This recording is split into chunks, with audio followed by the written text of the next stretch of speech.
이사야, 에레미야, 에스겔 그 외 소선지서가 거의 다 이스라엘 백성들의 죄악을 책망하시고 회개를 촉구하시며 또 그렇지 않음에 대해서 징벌하고 심판하시겠다는 그런 내용의 말씀들입니다. 그래서 목사로서도 한두 번도 아니고 이사야, 에레미야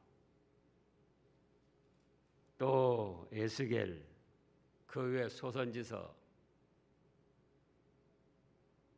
계속 성경 말씀을 전할 때 좀 미안스럽기도 합니다. 왜? 계속 이어진 말씀이 죄를 책망하고 회개를 촉구하고 그렇지 않으면 멸한다, 심판한다, 망한다. 실제로 또 그렇게 이루어졌고요. 그러나 그렇다고 해서 하나님의 말씀인데 축복되고 좋은 말씀만 전할 수가 없는 거예요. 그래 에스겔 들어서도 지금 시간마다 그렇고 오늘 말씀도 제목이 무엇입니까? 하나님의 심판의 경고입니다. 그래서 오늘 말씀을 통해서 살펴보면 첫째로 칼이 나옵니다. 칼은 죄악에 대한 하나님의 심판과 징벌입니다. 1절에 또 여호와 말씀이 내게 임하여 이르시되 인자야 너는 얼굴을 예루살렘으로 향하여 성소를 향하여 소리내어 이스라엘 땅에게 예언하라. 이 에스겔 선지자도 자신이 하고 싶어서 하는 게 아니에요. 하나님께서 성령님으로 말씀으로 임하셔가지고는 1절에 그랬잖아요. 여호와 말씀이 내게 임하여 이르시되 너는 예루살렘을 향하여 성소를 향하여 소리내어 이렇게 예언하라. 뭐라고요? 3절 이스라엘 땅에게 이르기를 여호와의 말씀에 내가 너를 대적하여 내 칼을 칼집에서 빼어 의인과 악인을 내게서 끊을 것이다. 하나님이 창세부터 사랑받을 백성으로 선택한 이스라엘 백성들을 향하여 적으로 삼고 칼을 칼집에서 빼어내어 악인이든지 의인이든지 다 쳐서 끊어버린다는 거예요. 4절에 내가 의인과 악인을 내게서 끊을 터이므로 내 칼을 칼집에서 빼어 모든 육체를 남에서 북까지 치리니 모든 육체는 나 여호와가 내 칼을 칼집에서 빼는 줄을 알지라 칼이 다시 꽂히지 아니하리라 하셨다라. 칼은 무엇을 뜻한다고요? 죄악에 대한 하나님의 심판과 징벌을 뜻합니다. 또 8절에서부터 보면은 여호와 말씀이 또 내게 임하여 이르시되 인자야 너는 예언하여 여호와 말씀을 이같이 말하라. 칼이여 날카롭고도 빛나도다. 그 칼이 날카로움은 죽임을 위함이요 빛남은 번개같이 되기 위함이니 우리가 즐거워하겠느냐? 내 아들의 규가 모든 나무를 없인 여기는도다. 그 칼을 손에 잡아 쓸만하여도록 빛나게 하되 죽이는 자의 손에 넘기기 위하여 날카롭고도 빛나게 하였도다 하셨다 하라. 칼을 날카롭게 해서 번개같이 빠르게 해서 심판하고 징벌하시겠다는 겁니다.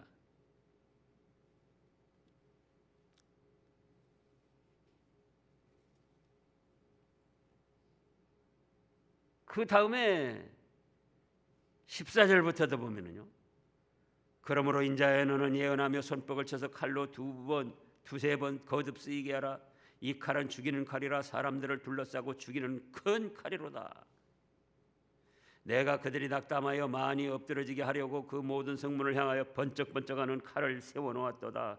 와라 그 칼이 번개 같고 죽이기 위하여 날카로웠도다. 칼아 모이라 오른쪽을 치라. 대열을 맞추라. 왼쪽을 치라. 향한 대로 가라. 나도 내 손뼉을 치며 내 분노를 다 풀리로다. 나 여호와가 말하였노라. 칼은 무엇을 뜻한다고요? 죄악에 대한 하나님의 심판과 징벌을 뜻합니다.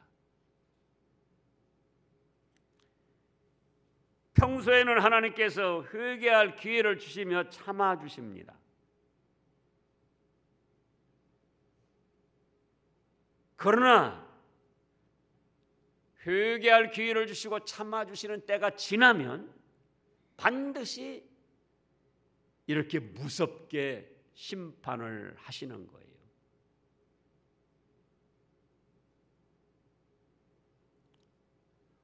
오늘날도 마찬가지입니다. 하나님께서는 하나님의 말씀을 통하여 세운 종들을 통하여 오늘날 우리 현실에서 여러 가지 죄악된 것을 경고를 하시는 거예요. 그래서 그 경고를 받고 회개할 기회를 주십니다. 그러느라고 징벌을 아니하시고 심판을 아니하시고 참아주시는 거예요.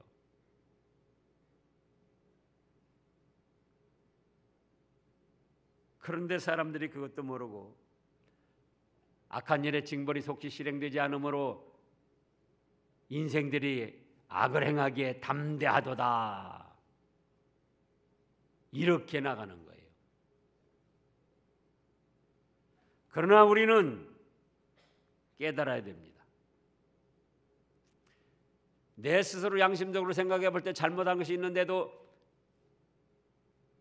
징벌이 없거나 또는 하나님의 말씀의 선포를 통해서 내 양심이 찔림을 받을 때 그것을 기분 나쁘게 생각할 것이 아니고 반항적으로 생각할 것이 아니고 하나님이 나를 사랑하셔서 내 죄를 다시금 깨닫게 하시고 회개할 기회를 주시는구나 이렇게 믿고 자기 죄를 찾아서 회개를 해야지 돼요.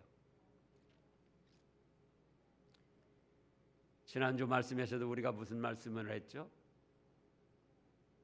너희 몸을 하나님이 기뻐하시는 거룩한 산 제사로 드리라, 제물로 드리라.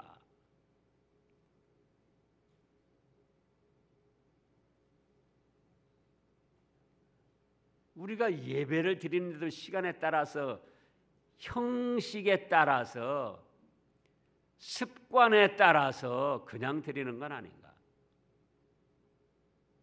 우리의 몸과 마음과 영혼과 우리의 가진 모든 것을 이 시간에도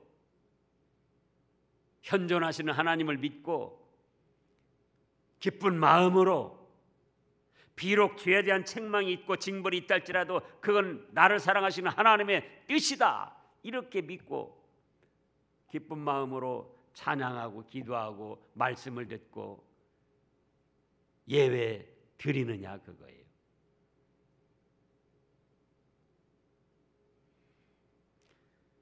그래서 우리 하나님은 평소에는 어째요?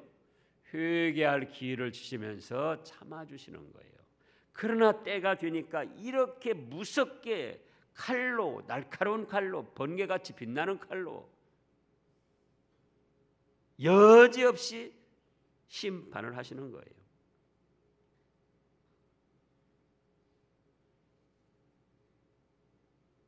(24절을) 보면은 그러므로 주 여호와께서 이같이 말씀하셨느니라.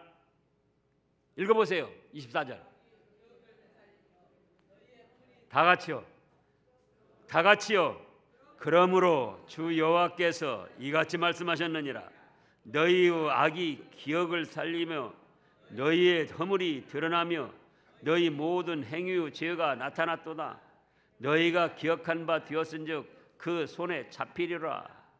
자 보세요.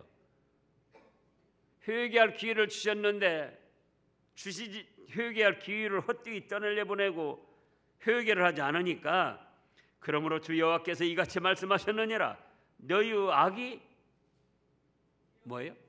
기억을 되살리며 너희의 허물이 드러나며 너희 모든 행위의 죄가 나타났도다. 너희가 기억한 바 되었은즉 그 손에 잡히리라. 회개를 하면은 주홍같이 붉은 죄도 흰 양털같이 깨끗이 사해 주시고,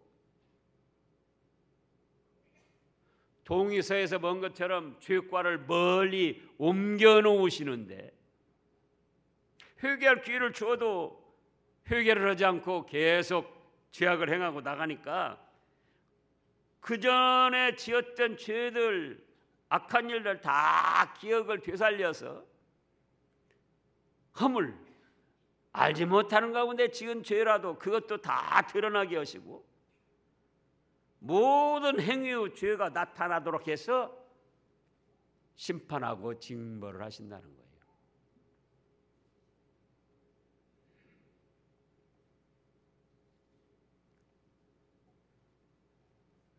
둘째로, 의인과 악인을 다 치시고 끊으신다고 하셨습니다.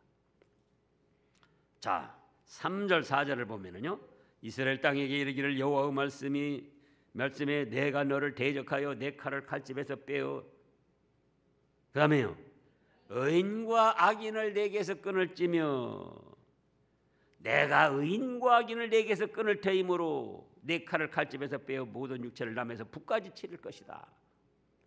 아니, 이렇게 무섭게 심판하고 징벌하시는데 의인과 악인 다 함께 징벌하시고 치신다는 거예요. 과연 하나님의 공의에 그게 합당한 것인가? 소돔과 고모라 멸망시킨다고 할 때 아브라함이 하나님께 뭐라고 여쭈었습니까? 아니, 의인을 악인과 함께 멸하시겠습니까? 의인 50명만 있어도 멸하시겠습니까? 아니지. 의인은 내가 멸하지 않지. 40명만 있어도 멸하시겠습니까? 아니지. 40명이 있어도, 30명, 20명, 10명만 있어도 사해 주시겠습니까? 아, 그렇지.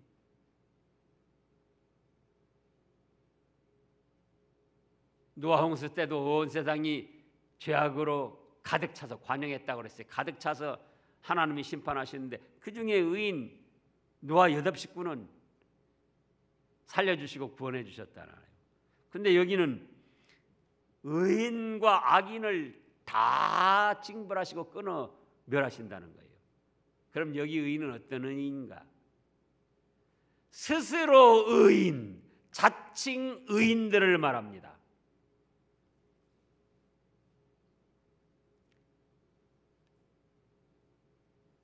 잠언 16장 25절을 보겠습니다.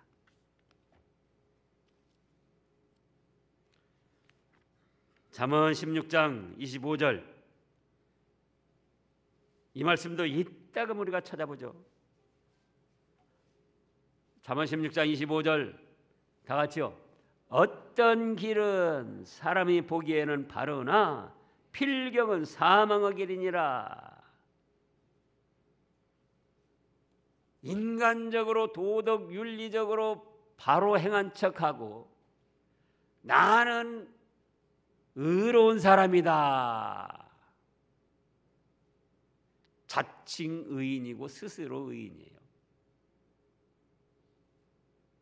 그 대표적인 사람이 공자 같은 사람이고, 또 한 20년 됐나요 벌써? 이성철이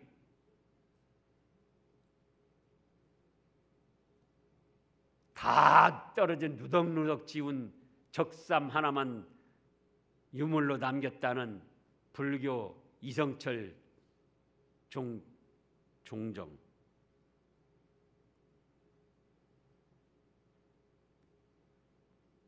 자칭 의롭고 사람들이 볼 때는 참 의로운 거예요.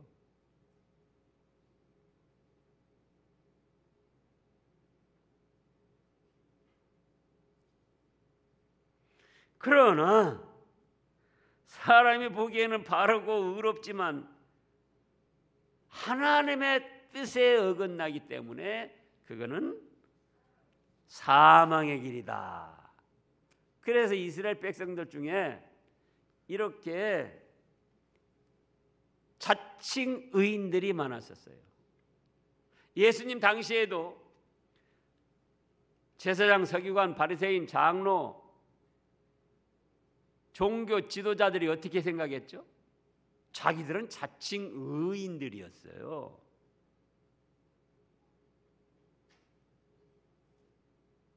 그래서 예수님이 죄인이라고 때 그렇게 싫어하고 배척을 하고 결국은 작당을 해서 예수님을 십자가 죽음의 자리에 내모른 거 아닙니까? 자, 이제 또 시편 37편을 보겠습니다. 37편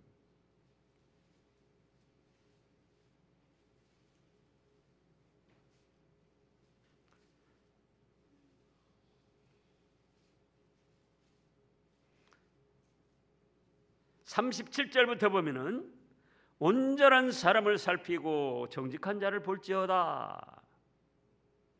모든 화평한 자의 미래는 평안이로다.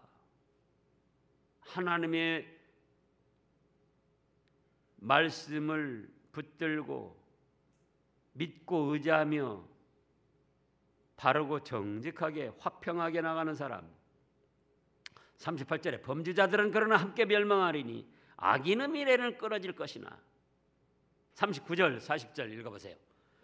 의인들의 구원은 여호와로부터 오나니 그는 환난 때에 그들의 요새시로다. 여호와께서 그들을 도와 건지시되 악인들에게서 건져 구원하심은 그를 의지한 까닭이로다. 보세요.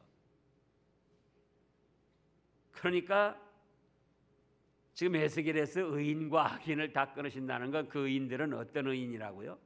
자칭 의인, 스스로 의인, 도덕 윤리적으로 조금 행하고 스스로 의인, 스스로 바르게 산다고 내세우는 사람들이에요.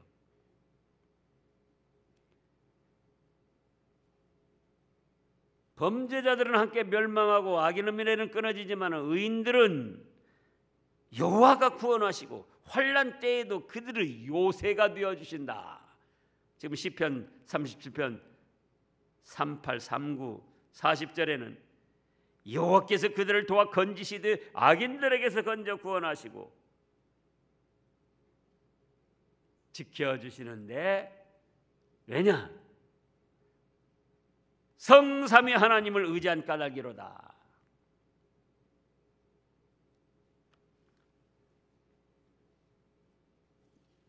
그래서 우리가 자칭 의롭다, 난 바르게 한다, 그 생각하면 큰일 나요. 정말 양심적으로 생각하면 우리 하나님 무슨 하나님이라고요? 전지전능하신 하나님, 아무도 모르는 마음속 비밀까지도 다 아시고 아무도 모르게 혼자 이렇게 저렇게 생각한 것도 다 아시잖아요. 근데 그 하나님 앞에 어떻게 사람이 나는 의인이다, 난 떳떳하다 쓰는 말로 뭐라고 합니까? 세상 사람들이 하늘을 우러러 한 점 부끄러움이 없다. 그거 다 큰 거짓말쟁이들이에요.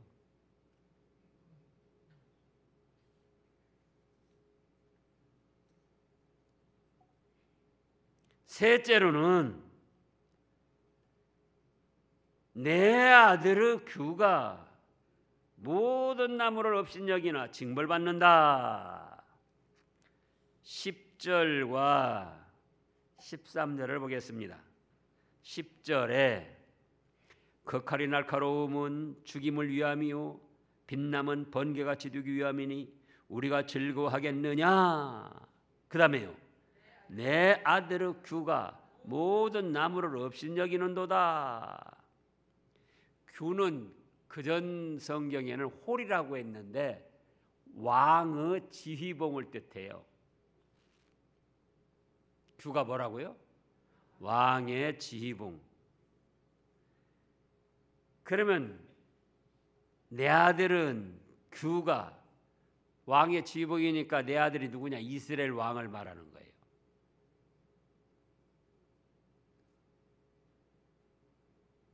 천하만민 그 많은 사람들, 그 많은 왕 중에 이스라엘 백성들을 특별히 사랑의 대상자로 삼으시고 그 이스라엘 왕을 아들처럼 세우셨습니다. 그런데 그 이스라엘 왕들이 하나님의 그러한 은혜와 하나님의 말씀은 저버리고 절로 잘난 것처럼 교만해가지고 모든 나무, 여기 나무는 사람들을 말하는 거예요. 하나님의 말씀이 불이 되게 하고 백성은 나무가 되게 해서 태우신다. 20장 또 끝에도 보면 그런 말씀이 있는데요. 그래서 왕의 지휘봉을 갖고 저잘나서 그렇게 된 줄 알고 교만해가지고 모든 다른 사람들을 업신여기고 하나님까지도 무시하고 나가는 겁니다. 13절에는요. 이것이 시험이라 만일 업신여기는 규가 없어지면 어찌할까? 또 이스라엘 백성들은 그런 왕을 또 의지하는 거예요. 그런데 그렇게 교만해가지고 저잘난 줄 알고 업신여기면은 왕의 지휘봉, 그가 하나님의 심판을 받아서 멸함을 당할진대, 없어질진대. 그러면 너희가 어떻게 하겠느냐? 왕 의지했지. 누구를 의지하라고 했는데요? 하나님을 믿고 의지하라고 했는데 왕을 의지한 거예요. 또 25절 26절을 보겠습니다.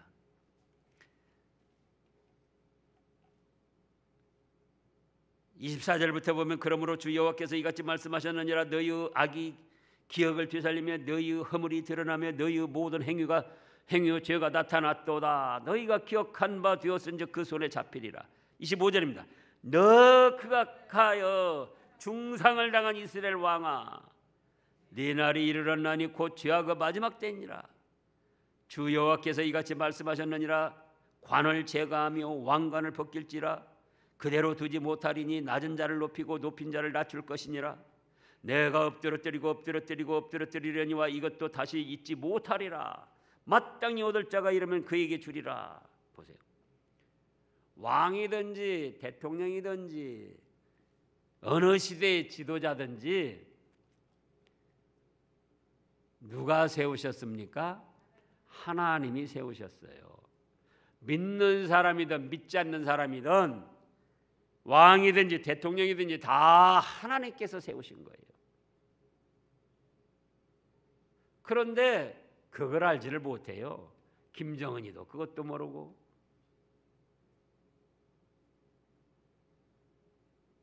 문 대통령도 그것도 모르고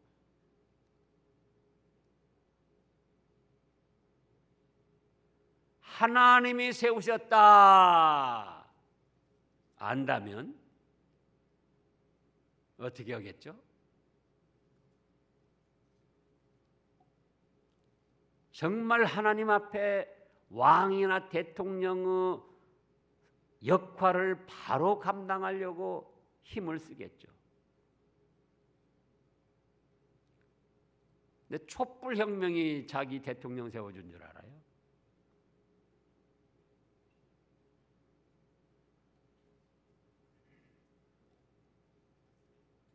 우리 역시도 마찬가지입니다. 우리가 어떤 그럴듯한 자리에 세워졌다는 것은 누가 세우셨다? 하나님이 세우신 거예요. 근데 자기가 잘나서 세움받은 줄 알고 다른 사람들을 무시하는 거예요.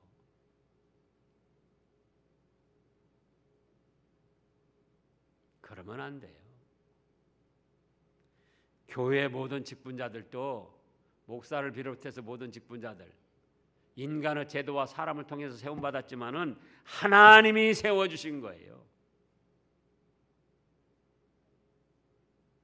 뭐더라고요?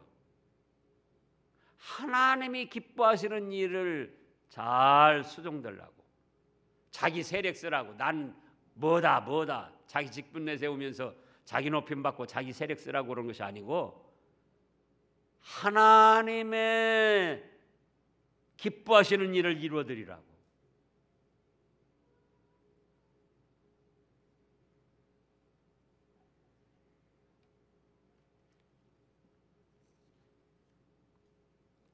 그렇지 않으면은 언젠가는 하나님이 책임을 물으실 때가 와요. 목사든 어떤 직분자든. 그래서 야고보서에서 야고보 사도가 뭐라고 했습니까? 너희는 많이 선생되지 말라. 선생된 우리가 더 심판이 크다. 이렇게 증거하셨잖아요. 목사도 마찬가지예요. 또 뭐라고 하셨습니까?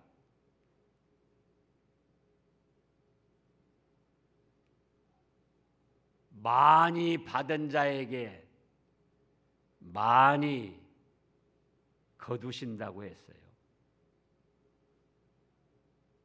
목사를 비롯해서 여러 직분자들은 주님께로부터 많이 받은 사람들입니다. 그렇잖아요. 그러면 주님이 기뻐하시는 일에, 생명운동에, 구원운동에, 섬기는 일에 충성하고 사명을 감당해야 됩니다. 그렇지 않고 자기의 직분이나 자기의 오래 믿은 거 나는 뭐다 하고 그거 내세우며 다른 사람들 업신여기고 나가면은, 목사도 마찬가지예요. 목사라고 해가지고 성경 좀 알고 하나님의 뜻 좀 알고 뭐 좀 안다고 성도들 무시하고 다른 직분자들 무시하고 나가면은 목사도 하나님이 책임을 물으셔요.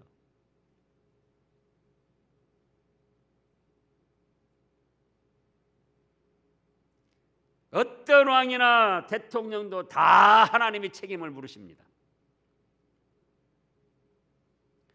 결국 이명박 대통령이 전 대통령이나 박근혜 전 대통령 그 전에 사람들도 다요. 사람들의 어떤 그 시대의 흐름 분위기를 통해서 대통령 하고도 어려움 당했지만 그건 결국은 누가 그렇게 책임을 물으신 거죠? 하나님이 물으신 거예요. 박정희 대통령도 그렇고 이승만 대통령도 그렇고.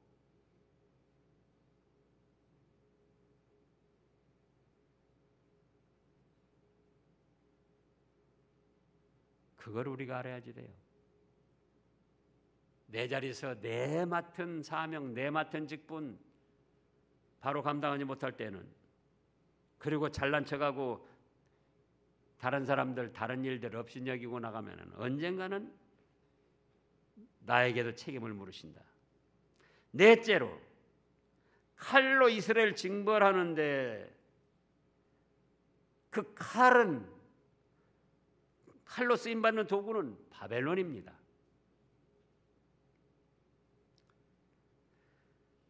지금 3절에서 이스라엘 땅에게 이르기를 여호와 말씀에 내가 너를 대적하여 내 칼을 칼집에서 빼어 의인과 악인을 네게서 끊을지라. 내가 의인과 악인을 네게서 끊을 터이므로 내 칼을 칼집에서 빼어 모든 육체를 남에서 북까지 치리니 내 칼 그러셨어요. 하나님이. 내 칼은 누구인가? 19절부터 보겠습니다. 19절부터. 인자야 너는 바벨론 왕의 칼에 올 두 길을 한 땅에서도 나오도록 그리되 곧 성으로 들어가는 길 어귀에다 길이 나누는 지지표를 하여 칼이 암몬 족속을 라빠에 이르는 길과 유다의 견관성 예루살렘에 이르는 길을 그리라. 바벨론 왕이 갈렛길 곧 두 길 어귀에 서서 점을 치되 화살들을 흔들어 우상에게 묻고 희생의 제물로 간을 살펴서 오른손에 예루살렘으로 갈 점괘를 얻었으므로 공성틀을 설치하여 입을 벌리고 죽이며 소리를 높여 외치며 성문을 향하여 공성틀을 설치하고 토성을 쌓고 사다를 쌓게 되었나니 전에 그들에게 맹약한 자들은 그것을 거짓 점괘로 이길 것이나 바벨론 왕은 그 죄악을 기억하고 그 무리를 잡으리라. 그러면서 계속 말씀하셨잖아요. 칼이 누구라고요? 바벨론 왕. 바벨론 왕이 이스라엘과 암몬 족속을 치려고 쫙하니 갈래길에 왔어요. 한쪽은 암몬 족속으로 가는 길, 한쪽은 이스라엘로 가는 길. 이것들을 어떤 것부터 칠까? 그래가지고는 점을 친다는 거예요. 지금 21절에 보면.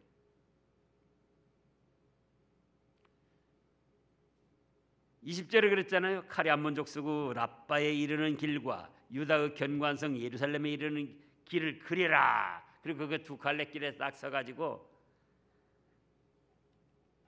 어디로부터 가서 칠까나.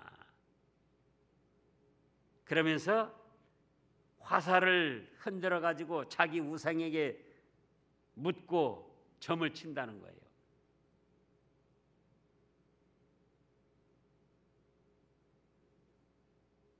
그리고 22절에 오른손에 예루살렘으로 갈 점괘를 얻었으므로 오른손 쪽으로 화살이 이제 넘어졌어요. 예를 들자면 아하, 이스라엘 요것들부터 쳐야겠구나.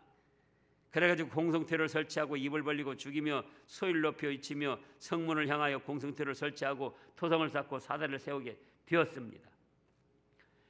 이거 인간적으로 보면 순전히 우상 섬기는 바벨론 왕이 미신적으로 그렇게 해가지고 얻은 것인데 그런 것까지도 하나님이 다 주장을 하신다는 거예요.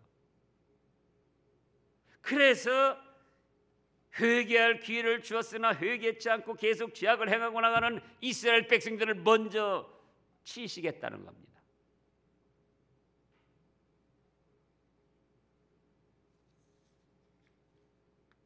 아니 차라리 하나님이 그냥 직접 징벌하시면 그래도 덜 부끄러울 텐데 하나님을 섬긴다는 이스라엘 백성들 세계 만방에 내놓으라 자랑하던 우리는 하나님의 선택된 민족이다. 선민의식을 갖고 다른 나라 사람들을 무시하던 심지어는 개 취급을 하던 그런 이스라엘 족속들이 바벨론 우상 섬기는 왕한테 또 그냥도 아니고 화살을 가지고 어느 쪽으로 넘어지냐, 암몬 족속부터 칠까, 이스라엘 족속부터 칠까, 이쪽이냐 저쪽이냐, 어디 쪽으로 넘어졌어요? 이스라엘 쪽으로. 아하, 이것들부터 치라는 것이구나. 아, 우리 신이 그렇게 인도를 하시네. 바벨론 왕은 그런 거예요. 인간적으로 보면 하나님하고는 전혀 관계가 없는 것 같은데 그런 것까지도 이방신을 섬기는 그 멸망당할 길을 걸어가는 점괘까지도 하나님이 다 경영을 하셔가지고 이스라엘 족속들을 심판하고 징벌하는 하나님의 칼의 도구로 삼으셨다는 거예요. 그래서 아까 살펴본 대로 이 3절에서도 4절에서도 네 칼 그러잖아요. 누가요? 바벨론 왕이. 그래서 오늘날도 믿지 않는 불신앙한 사람, 우상 섬기는 미신 섬기는 그런 사람들이 우리 믿음의 사람들을 공격하고 모함하고 손해를 주려고 할 때는 생각해야지 돼요.